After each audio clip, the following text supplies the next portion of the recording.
Hi, good morning. This is the day 10 Daily Spark question. It says, how might my sense of identity be stabilized by the environments and relationships I repeatedly place myself in? How might my sense of identity be stabilized by the environments and relationships I repeatedly place myself in? Well, immediately what it makes me think of is how, like, what we perpetuate, uh, if we haven't yet examined and looked at it and healed it, like that perpetuates our patterns of the people we seek out to reinforce our identity. Meaning, if I feel like I'm unworthy, if I have low self worth, if I, um, yeah, let's just leave it at that, then I'm going to seek out people who reinforce that belief by they treat me poorly. So I'm going to seek out people who treat me poorly.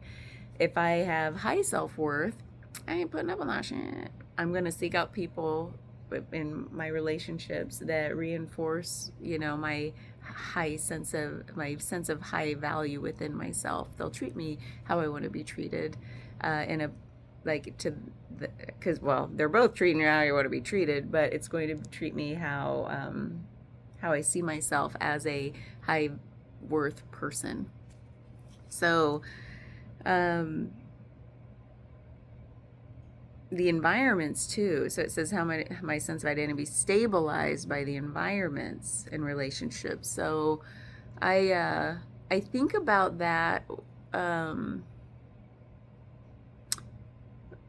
I think I talked about this not that long ago in some other video, who knows which one, about like I can tell when something in me has shifted.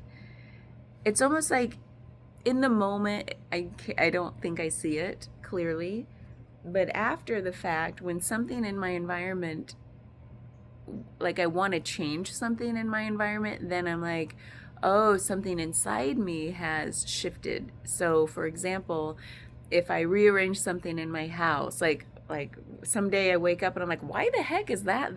This makes more sense over, this feels better over here. It could be as simple as that. It could be decluttering. That's the one I talked about in a recent video. Was like,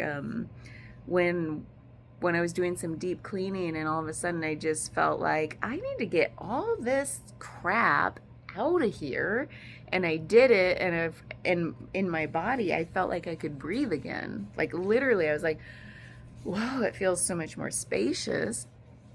And I think in the past I had cluttered up my environment because of who knows why, but maybe I felt cluttered inside. Maybe I felt like it was a protective mechanism, like it filled up space so that, well, I don't know, so that maybe other people couldn't get close.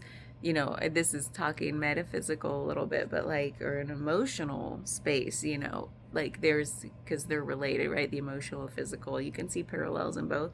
So I think, in reflecting on that a little bit, I was like, yeah, it was like it was like a form of a boundary, perhaps. It was also low, maybe the low self-worth, as in like, it's like, look at all this stuff, this is, or a sense of identity, like this is me, so that I don't have to voice who I am, or you can see who I am through the things. There were so many things, I think, wrapped up in the cluttering thing. So that's about, like, that's how I think I was stabilizing my sense of identity, through my environment, saying, okay, these are the things I like, and these are the things I want people to know I like, so that they can say, she is this kind of person, right? And I think that's normal. We do that with clothing, we do that with furniture. Like in Fight Club, like when he's going through the catalog and he's like, I forget the line, but you know what I'm talking about. Like, what does this couch say about me, or my, who I am? So I think it's kind of common, but I could see it really clearly in me after I felt the need to declutter, and then I had realized, oh, I worked through something, I moved through something, and this was the result: a decluttering, a sense of space that I felt safe in and comfortable, and I could breathe. So to me, that's how it showed up. And like I said, with the relationships, I was reflecting on that, like,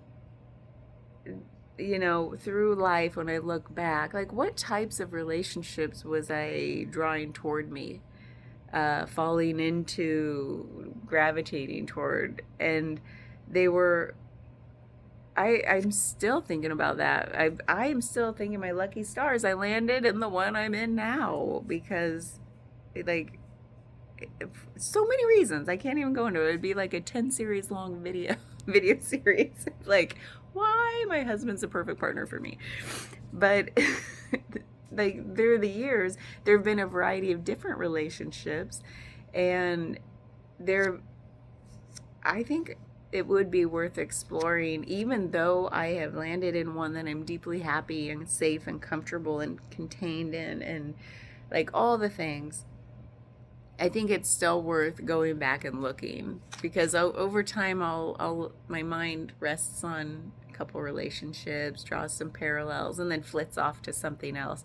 So maybe there's something that my mind's like dancing with, that it's still maybe trying to figure out introspectively, even though there's not really like a different outcome I'm hoping to achieve by doing this inquiry. I think it's time to do that. When this question came up, and I'm like, yeah, the relationships I repeatedly placed myself in, they didn't feel as safe. They didn't feel as contained. There were a lot, but they weren't bad. They were great. They were loving. They were fun, like joyful, happy, playful. Like, and some were intellectual and dark and dreamy, and so there were a variety. And yet there was something about, I think the word is containment. I wasn't placing myself in a relationship where I felt like contained, and I hope you know what I mean by that word, because I'm not great at explaining, well, anything really, but that, because it's something I stumbled upon years ago, that I was like, that's the thing that I think a lot of us are seeking, even us, like, highly independent women, folk that love our independence and love our minds and love to be free and all the things, and still want a relationship. And what I guess I was seeking all that time, that I didn't put myself in and finally did, that maybe reinforced, I'm going to try to tie this to identity, because that's the interesting part of this question, because these questions are meant to loosen the grip of identity, because it's an illusion, and there's freedom in the lack of identity. So that's the goal. If there's a goal, that's one of the goals of this whole year-long practice. The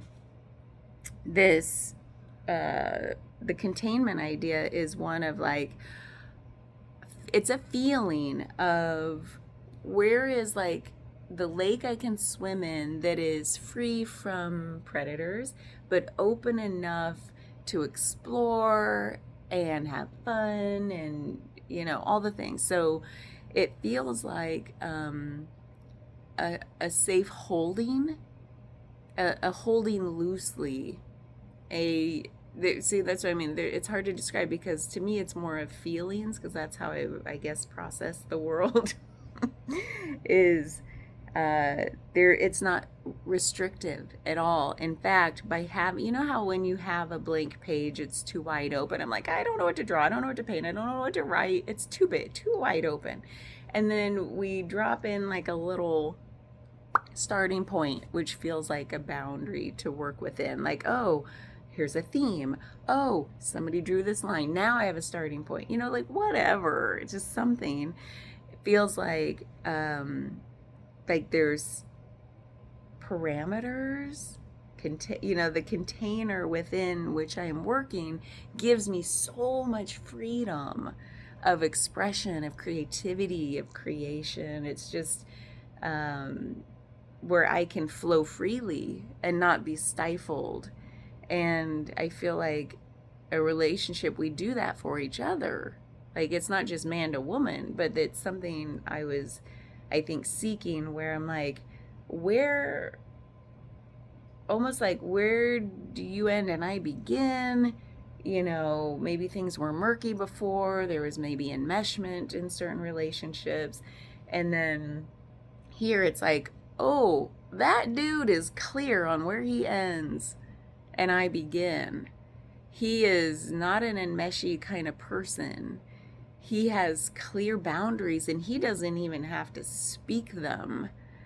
Like, I just know through, like, bouncing up against, like, trial and error, like, through, you know, the dance of a relationship, where those clear delineations are.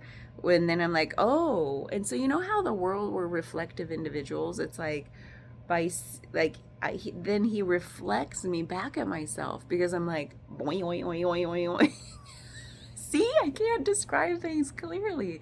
But anyway, containment isn't restrictive. It isn't like, oh, the leash, oh, you know, those old ball and chain, whatever. It feels like, yeah, all the things I just described, because I'm not going to do it any better if I go another round and try again. So, but before, let's try to tie this back to identity. Without, like, when I kept placing myself in situations where I was like, where do I end and you begin?